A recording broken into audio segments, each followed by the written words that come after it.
Shalom dan salam damai kepada semua sahabat DP Channel.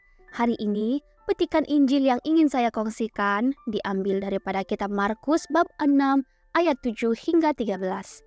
Saudara-saudari, di dalam pembacaan ini, Yesus memanggil dan mengutus ke-12 murid-muridnya secara berdua-dua untuk pergi memberitakan pertobatan, mengusir roh jahat, dan menyembuhkan orang-orang yang sakit, sambil berpesan untuk tidak membawa apa-apa, contohnya seperti roti dan uang, kecuali tongkat.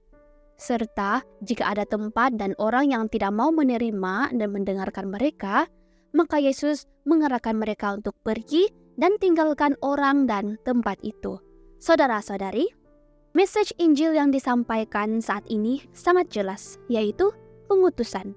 Siapakah yang diutus? Sudah semestinya para rasul yang merupakan murid-murid Kristus pada saat itu yang menerima Kristus sebagai Tuhan dan Juru Selamat.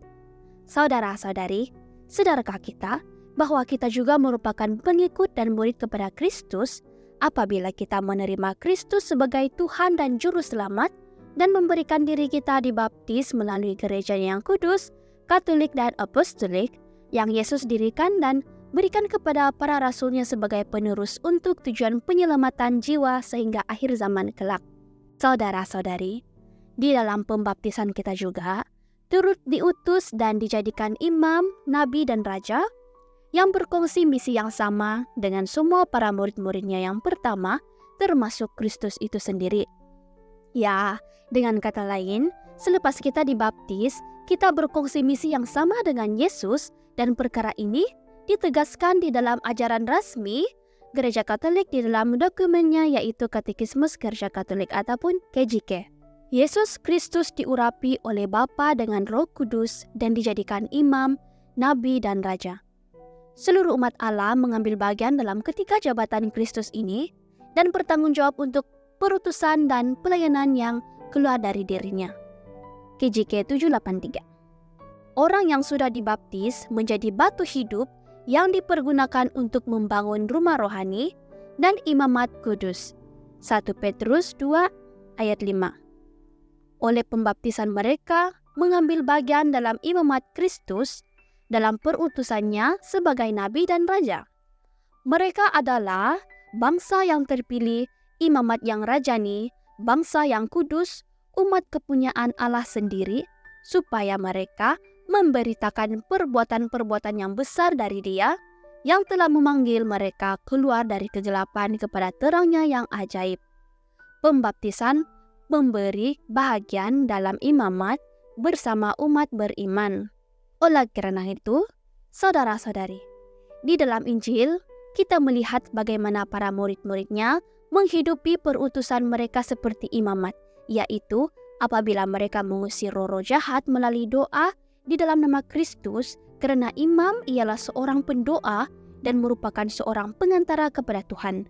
Seterusnya, tugas sebagai nabi yaitu apabila para murid-muridnya mewartakan pertobatan dan mengajarkan tentang apa yang mereka terima daripada Yesus serta tugas sebagai raja, yaitu apabila di dalam Injil mereka melayani orang-orang yang sakit dengan mengoles mereka dengan minyak, dan mereka pun menjadi sembuh, karena di mata Tuhan menjadi raja bukan semata-mata didirikan di atas kuasa politik dan ketenteraan, tetapi di atas dasar pelayanan yang saling memberi dan kasih yang penuh kerendahan hati. Simpulannya, saudara-saudari, kita dipanggil, dipilih, dan diutus melalui pembaptisan kita, dan sudah semestinya kita mempunyai peranan yang sungguh penting dan istimewa sebagai imam, nabi, dan raja kepada dunia ini.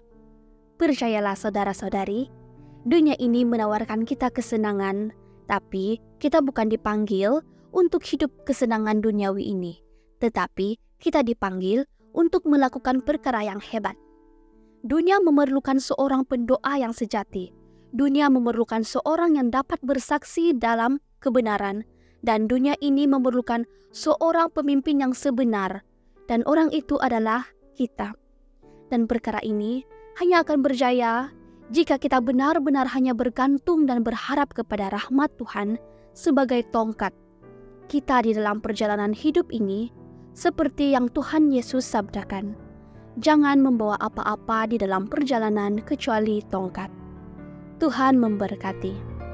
Saudara-saudari, jika kita merasa diberkati dengan video ini, jangan lupa untuk subscribe, like, dan share video ini. Terima kasih dan tunggu video seterusnya daripada kami.